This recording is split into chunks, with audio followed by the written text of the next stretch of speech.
Hey everyone, welcome to the 10x Your Success Story Online Summit, where 30 experts will share their skills, secrets, and shortcuts to help you achieve your most ambitious dreams. My name is Jeric, and I am your host.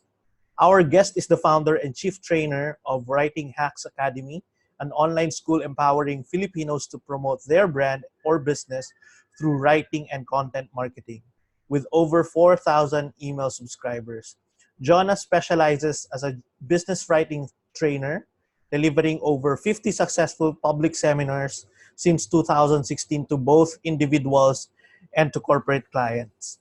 These events led to media features from Inc. Southeast Asia, WhenInManila.com, and Eagle News Philippines. Her online business was nominated by the National Data Research Services for its Excellence Awards from 2015 to 2017. Let us welcome Jonah Chipeco. Hi, Jonah.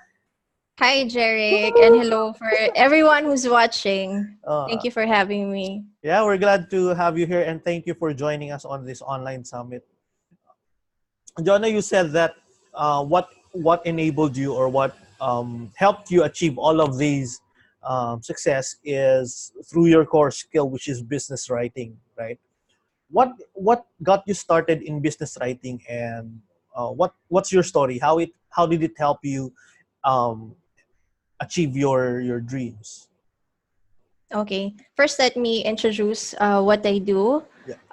I help professionals achieve their personal or business goals Mm. through writing. What are those goals usually? For professionals, they want to move up their career, get promotions, be more productive. And for businesses, usually, they want to gain clients. Now, why writing? Since I was 8, I was really into communication. I've been joining speech contests, winning writing competitions. Mm-hmm. So when college came, it was an easy decision for me to choose communication as my course. And even when I graduated, that's really the line of path that I want to take. But more than speaking, I found writing as a skill that is there regardless of the field that I chose. I actually started as a radio announcer. So when I decided that I wanted to be a DJ, I said, "Go, let's apply to the local station," and I got the job during my interview at the same day. So, on top of being a DJ, my boss gave me a chance to get advertising clients. So, I got into sending proposals and emails, inviting people for presentations. That's when I developed my interest in marketing. But marketing is really very broad, and sometimes I think, how would people land on those opportunities or market themselves? After being a DJ, I decided that I wanted to have a job that allows me to meet people. So I applied in a multinational company as a receptionist. Mm-hmm. But then the hiring manager gave me a test, a writing test. She asked me if I can make a sales letter. And instead of landing the receptionist job, I got hired in the sales department with a French manager as my supervisor. So the story doesn't end there. My writing skills really allowed me to unlock different opportunities. I became a first time manager when I was 23. Mm-hmm. And I'm really happy that I have interest in making correspondences because I had to make process manuals, I had to draft the proposal templates that my team has to send out for clients, and I have to make memos, and I don't have someone to check my work, so I needed to study it on my own. So when I decided, because my longest career was as a fundraiser, so we get clients for charitable causes, Mm-hmm. sponsors to contribute for community work. But I told myself that I really want to be teaching. I want to go into people development. So the same day I made that decision, I wrote a simple email application to a training company that I know has been in the business for years.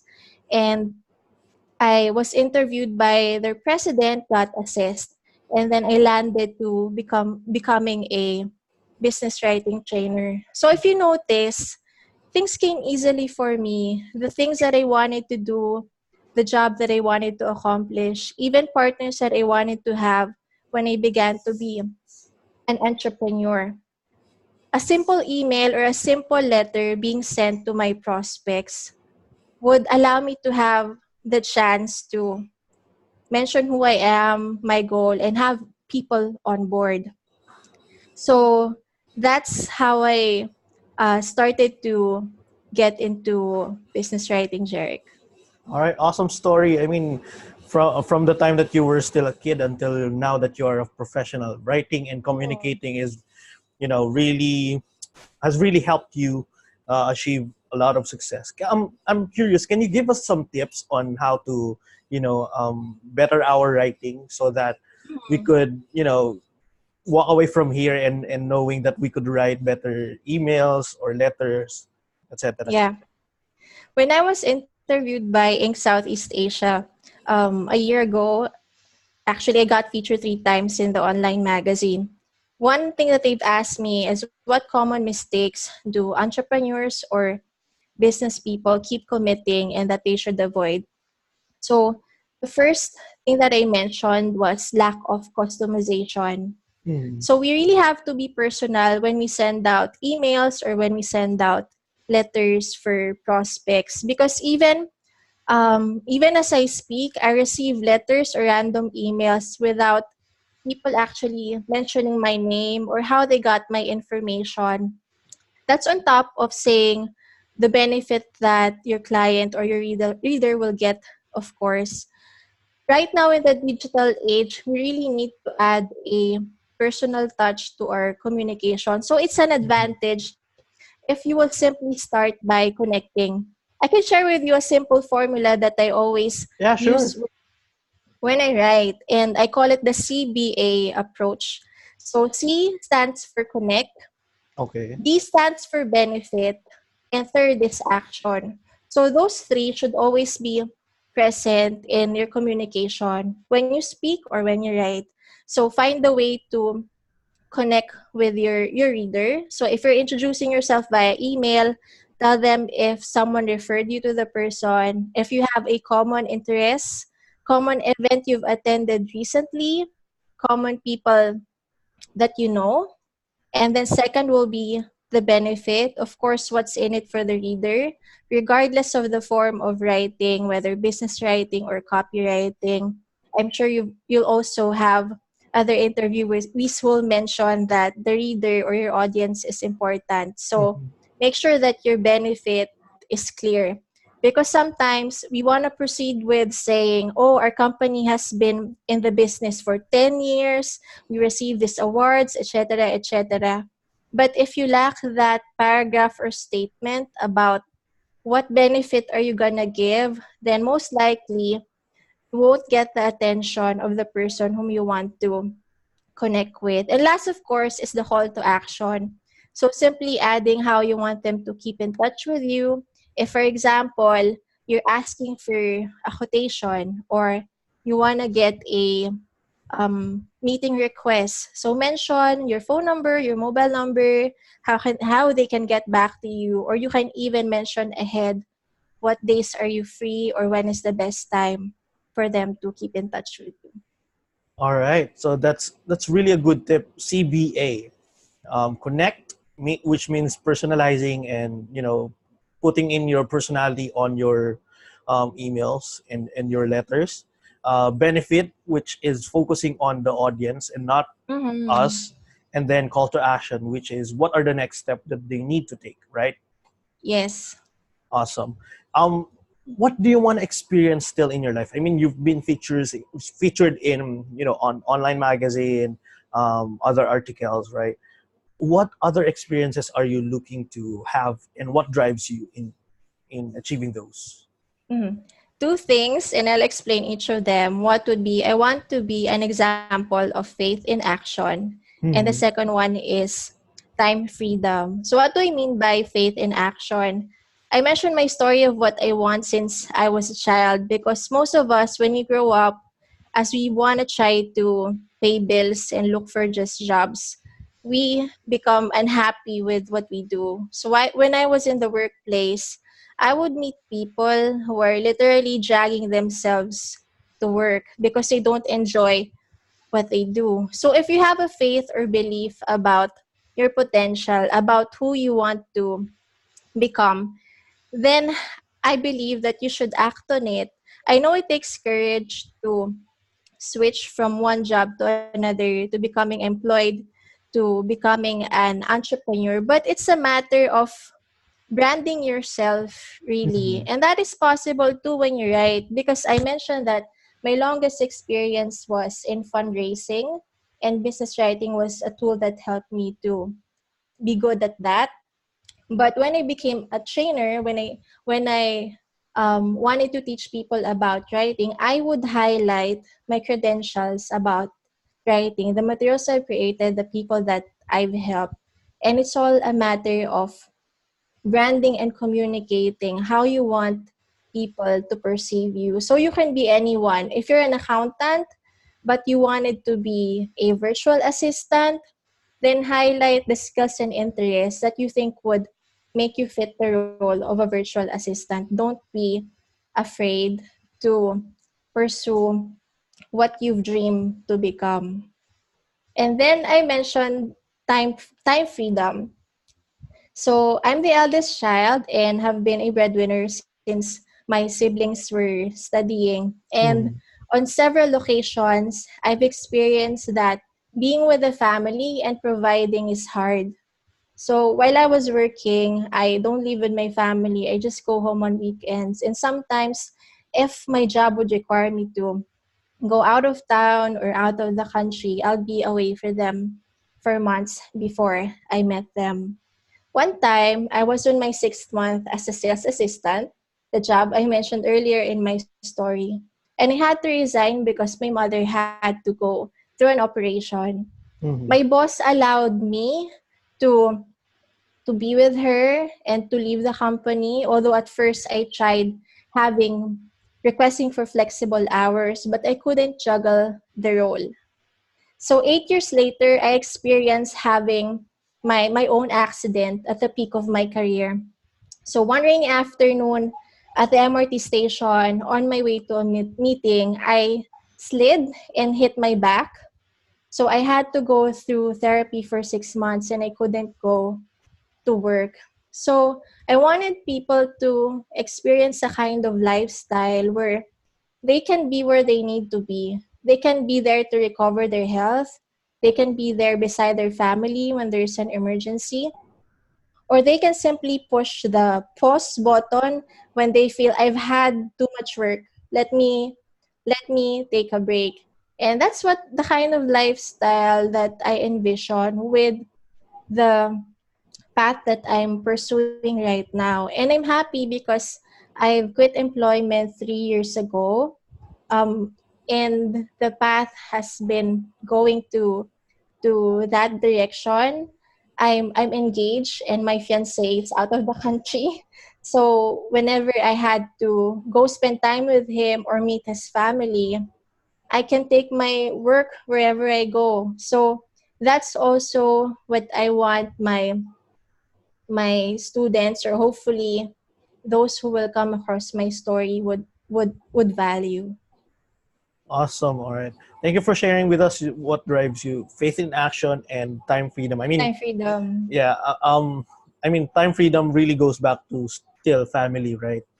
And Mm. just like what other experts are, sharing, they also have the same kind of, um, you know, motivation. I think it's because it's ingrained us Filipinos to be, family oriented. That's why we wanna provide for our family and be there for them. All right. So now let's go to the meat and potatoes of our interview. Okay. It's like, let me give you a hypothetical situation. All right. So let's say, knock on wood, that you suddenly lose everything that you have. I mean, you don't have any money. You don't have your reputation, your business assets, connections, etc. Um, and your bills are starting to pile up, right? The only thing that is left is your business writing skills. So, what are the next 3 steps that you're going to do to, get everything back? I think before I answer that, your question made me smile and made me think that maybe some of the people you've interviewed had also been through that point where they hit rock bottom Yep. and they're almost starting from zero, or they came from debts. But that's when the best ideas would come in. And sometimes, since we've already failed in the past, we're not afraid to go back from the start because we've already experienced losing everything and there's nothing to lose. The first thing that I will do would be research for potential clients and partners. So, how will I do that? I strongly believe in collaboration, especially when you're just starting your brand or your business. So, I will look for partner companies, marketers, or training institutions who would be willing to host my training or invite me as speaker to their group, so that at least when you approach groups, I believe that the effort will be minimal because they have existing members, they have their list of members, they have their pool of audience that you can just go to. So another effort under client research and lead generation would be to go to face-to-face events. Like you said, I won't have money in budget, right? Yep. I'll attend free conferences, free seminars, a lot of them in Mega Trade Hall or SMX. And I'll try to introduce myself to people. Try maybe going to an HR expo or Mhm.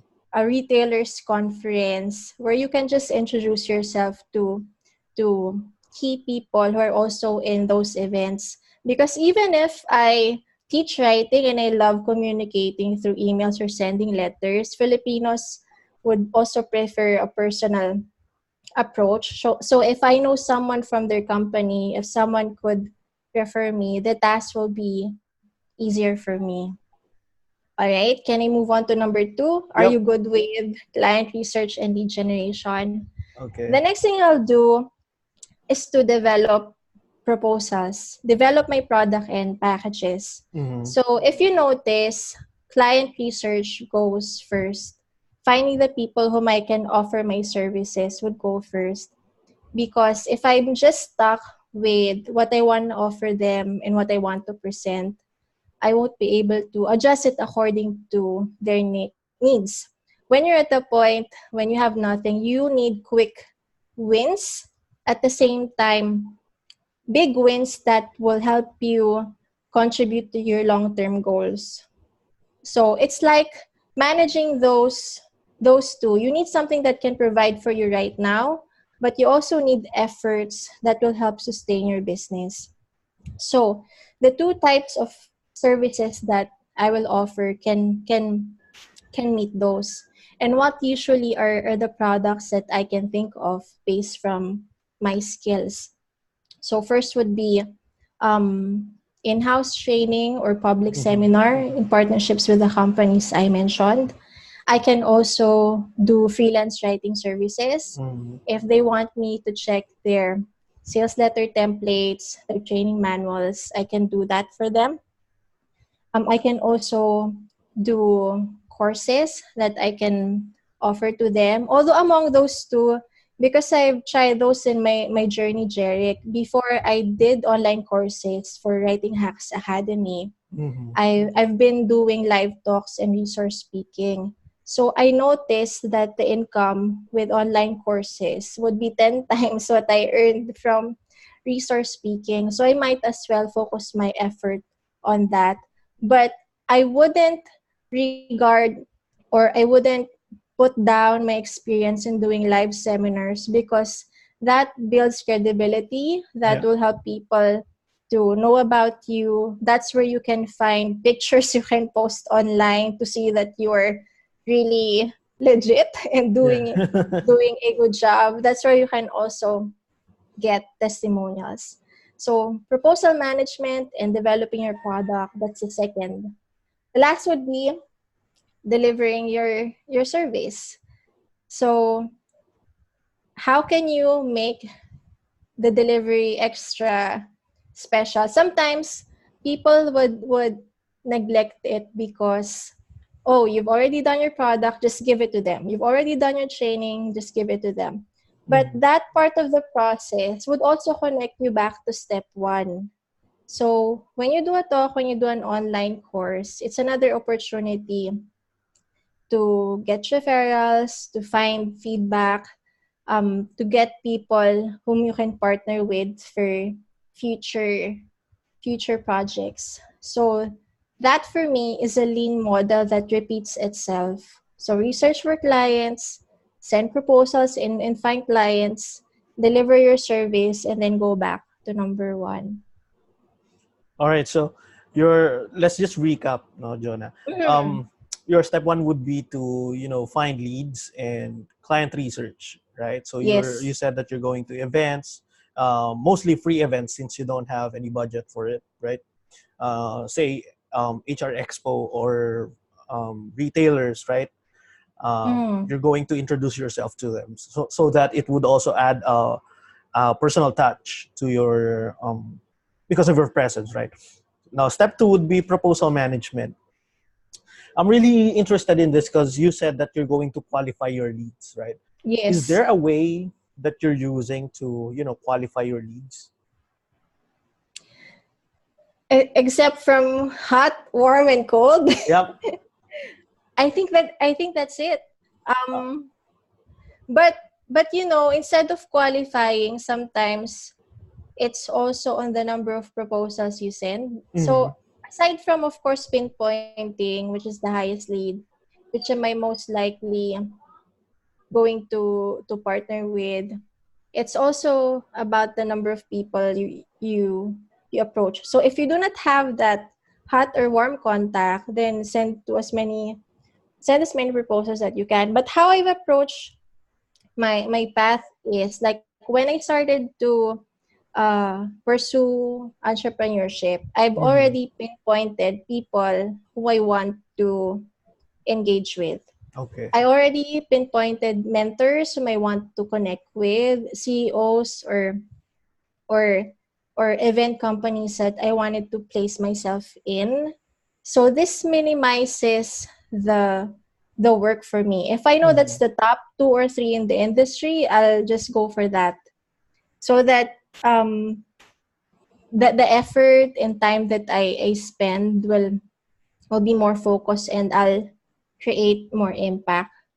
So um that's it. Most of the time it works. I don't know why, but but thank God those that I plan to reach out to help me and to collaborate with, they say yes. All right. Awesome. Thank you for that. I mean, not all people know about the hot leads, the warm leads, and the cold leads, right? So it's good that Mm. you gave us an overview of what that means. Awesome. And then your step three, you said that would be delivery of your services, right? So it could be different services like freelance writing or training, right? Or maybe um, auditing their training manual and sales Mm. letter templates, etc. So um, what challenges do you actually you know um, experience when you're delivering your services? Actual delivery of services. It's sometimes, even if you do client research ahead, especially for public seminars, you just won't Mhm. know the kind of people who will be there in their background. So as much as possible, I mentioned the word customization earlier, and I want that also to happen when I conduct trainings. So how I solve that is that even before I start my class, I try to give a survey and know the job role of my student, what their purpose is, and try to give examples that would suit their description. Because even for in-house training, if they say, oh, this team will be attending in or this department only, sometimes people from other teams would join, Yep. or I've had classes also where foreigners would sit down to join us, and I have no option but to speak straight English. Even if sometimes Filipinos would appreciate humor in Filipino. So I can't crack jokes so much when that happens. So that's one, having a group of people with a variety of background, or simply unexpected events. But I think for if you're into planning or organizing, even before knowing those challenges, you already know you'll already know that it's part of the game, it's part of the plan. So there's always a backup. All right, awesome. Thank you for sharing with us what you do in terms of challenges and the challenges that you are facing. Now, let's go to the last question, Jonah. What contribution are you looking to give to the world, and how are you looking to achieving it? Okay. I believe someone's contribution or purpose in life is not just confined with business. And I assume that people who are watching this would also agree that we have different definitions of success. Mhm. But for me, it's holding on to the promise in the Bible. Jesus said, "My purpose is to give my people a rich and satisfying life." So I Mhm. have a strong background in nonprofits and community work. I've actually lived for 1 week in a dump site in the cemetery and have experienced how people's lives are. And I don't want people to settle in poverty or Right. complacency. If they have skills that they can improve, if they want jobs that they want to pursue, if they have a business idea that they want to grab or they want to start to embrace, I want to help them with that. And it just happened that writing is one of my skills that I think I can teach them so that they can easily land the job or get the client they want, or improve their branding and how they want the people to perceive them. So whatever skill or talent that someone has, I want them to grow it so that they won't stay in the level where they are. They would continue to be rich in relationships, emotionally, spiritually, and physically, so that we'll have a better world. I know this is not Miss Universe. Don't worry. Well, it's a Miss Universe question. That's why it deserves a Miss Universe answer. Thank you Yeah. for sharing with us your the contribution that you want to make, and I'm really sure, and I could really feel that you are passionate on this advocacy of helping people out from poverty and so on and so forth. Now, do you have any like free resources that we can consume, Jonah? Yes, this free resource I'm going to share with you, I think it will be useful whether you're a working professional, whether you're a freelancer, whether you're an entrepreneur. It's Mm. called How to Write Better Business Emails using the 7 C's of communication as framework. I know every one of us is not excused from sending a business email, and you may be wondering, are you doing it the right way? And someone's not able to teach you because your boss is busy, or you're simply a solopreneur and you don't have an idea if you compose an email the right way or not. Well, business writing has a proper structure and style, and that's what I'm going to teach you in that course. I think they'll be showing or sharing with you the Yep, link. we're going to Oh, paste the link here. yep, So bit.ly/ business emails 2019. I hope you do take the course, and I'll be chatting with you and responding to your comments there in the online classroom. awesome. That's bit.ly/ business emails Business emails. 2019. All right. And that is Jonah Chipeco's How to Write Better Business Emails Using 7 C's of Communication as Framework. All right. Thank you, Jonah, for spending the time with us. I really enjoyed Thank the you interview, also. and have a great day. Bye bye. Bye.